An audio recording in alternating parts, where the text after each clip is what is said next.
नांदेड शहरातून धडकी भरवणारी बातमी समोर आली आहे। तेकलकूर नाका परिसरातील एका कूलर गोदामाला लागलेल्या आगीने भीषण स्वरूप धारण केलं आहे।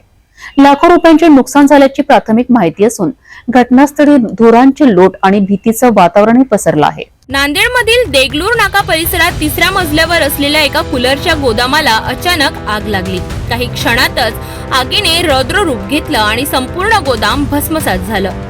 घटनास्थळी अग्निशमन दलाचे बंब दाखल झाले असून आगीवर नियंत्रण मिळवण्याचे युद्ध पातळीवरचे शर्थीचे प्रयत्न केले आणि त्यात यश सुद्धा त्यांना मिळाले। प्राथमिक अंदाजानुसार लाखो रुपयांचे आर्थिक नुकसान झाले असून गोदामातील सर्व साहित्य पूर्णतः जळून राख झालं आहे। गोदाम मालक इक्बाल अहमद खान यांनी दिलेल्या माहितीनुसार हे कूलरचे मोठे गोदाम असून मागील काही महिन्यांपासून माल साठवून ठेवण्यात आला होता। एका क्षुल्लक शॉर्ट सर्किटमुळे ही आग लागल्याची शक्यता व्यक्त केली जात आहे।